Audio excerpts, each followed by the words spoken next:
Alright, it's time to switch gears and jump into the 1987 film, Predator. This movie has become something of a cult classic throughout the years, and to my knowledge, the early reviews of this movie were actually mixed, but that hasn't stopped The Predator from becoming one of the most cult classic movies of the 80s. What's not to love about this movie? It's quotable, memeable, high energy, explosions, an alien with cool tech hunting, and Arnold Schwarzenegger. It's one of those movies I wish I had been there to see the night it had opened up in theaters. So let's begin with the plot of this movie, shall we? Predator begins with an alien ship deploying a shuttle. This is already bad news for someone or several in general. We're introduced to Major Dutch Schaefer. Dutch and company are tasked with a rescue mission. This movie doesn't take long to pop up because in no time we have a battle sequence between Dutch's team and the guerrillas. One survivor of the guerrillas is captured and it's time for extraction, at least we think. What our team doesn't know is a cunning killer has been watching them the entire time and is more than capable of taking them all and taking their heads in the process. Ladies and gentlemen, we have a movie. Eventually our crew gets first contact of something.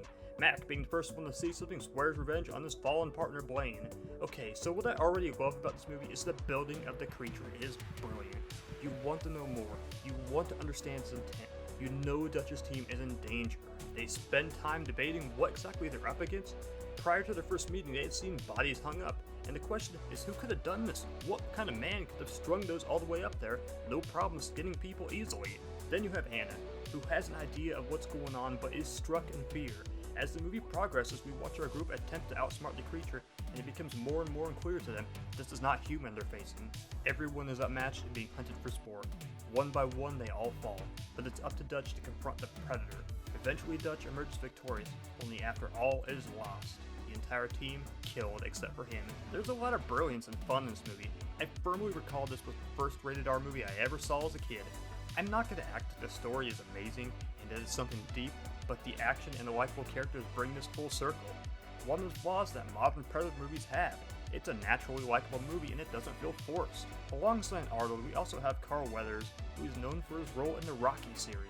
Jesse Ventura, and for you young bucks not familiar, Jesse is notable in the wrestling world under the name Jesse the Body Ventura and was inducted into the WWE Hall of Fame. We gotta take a moment to give Kevin Peter Hall some props for this movie because he suited up and he played the Predator like a beast. I always gotta give props to the actors in the suit. Oftentimes they are the unsung heroes because we never get to see their face. However, we did get to see him at the end of the movie where he plays the helicopter pilot at the end of Predator. Every character has personality, and I seem to care about them too when I'm watching. This is something the 2018 movie really did wrong, because I didn't really seem to care about any character in that movie. I should also mention that Jean-Claude Van Damme was casted as the Predator originally. Ideally with his skills, he could have been great for a very different portrayal of the creature. However, he was not keen on the original design of the Predator, complained about the heat, it wasn't meant to be. Ultimately, he left the project. Our Predator would be redesigned.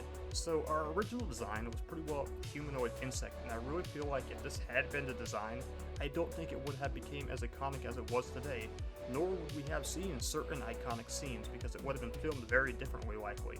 I'll explain more in a moment. A year before, the Aliens movie had already came out, and I gotta say a lot of comparisons probably would have been drawn, and it probably would have been like, oh, that's a bootleg version of the Xenomorph. So I think it's best they did make the change.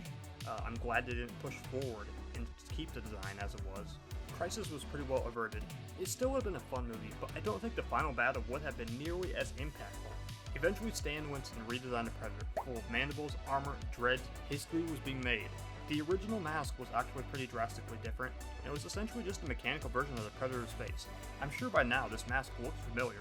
In fact, it was used on the Guardian or Gort Predator mask that would be seen in Predator 2, and it seemed to inspire the Celtic Predator's mask.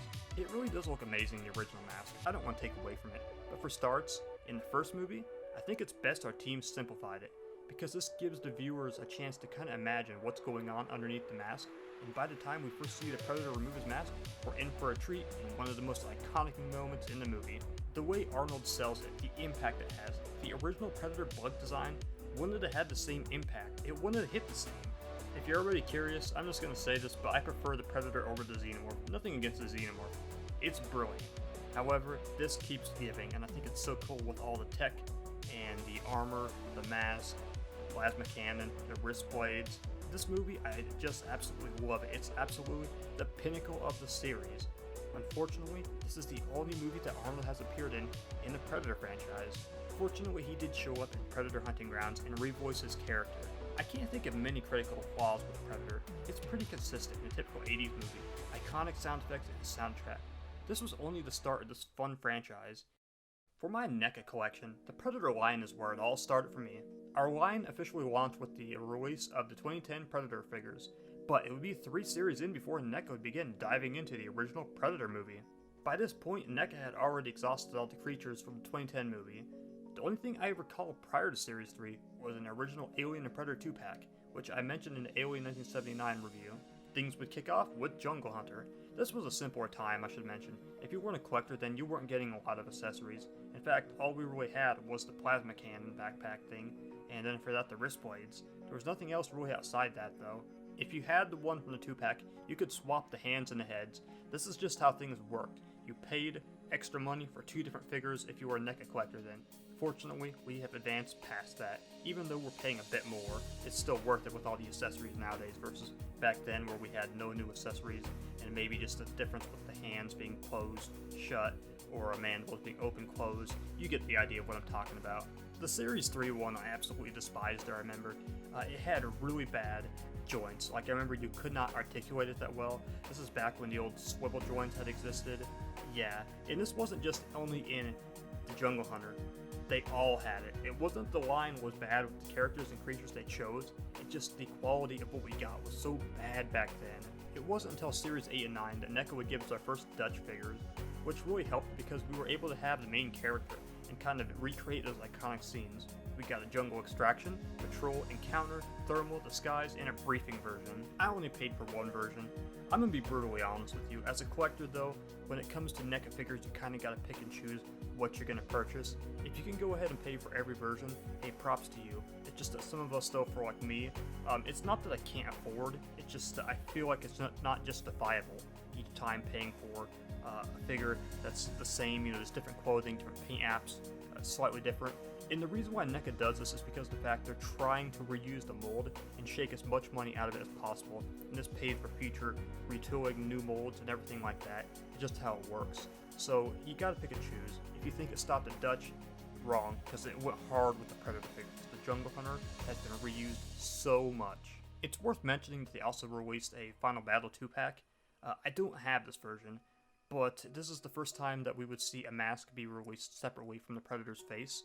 And I think it would be the only time that also the Jungle Hunter and Dutch had been released in this variation, because I don't think they have been released separately. Let me know in the comment section if there's anything I'm forgetting regarding that, because I feel like I'm spacing something. There's been so many figures that came out throughout the years. Of course, we had our Ultimate Jungle Hunter, and Neca treated us to the way it should have been in the beginning. We had a full box of accessories, unmasked, masked, mask that was separate.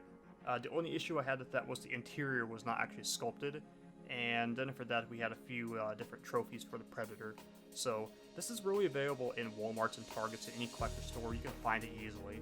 If you find it, pick it up, because this is probably one of the only ones that you're going to want if you're just a casual buyer. I think the biggest sore of the Predator line is we have yet to have very many human figures. We did get a release of Hawkins, who was released to 3,000 pieces and was a San Diego Comic-Con exclusive in 2018. Going forward, I hope we get the whole gang.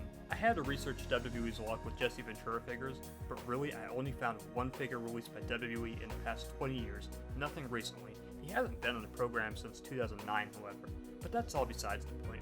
And really, Dutch's squad, hopefully they all join him. Final note I want to mention is the fact that Neca did release the Gort Mask Predator. This was initially a San Diego Comic-Con figure in 2011, I think it was. The original mold just had the swivel joints, but it was released again, and they kind of gave it an upgrade as far as the new joints and new paint apps. This was for the 30th anniversary of the Predator line.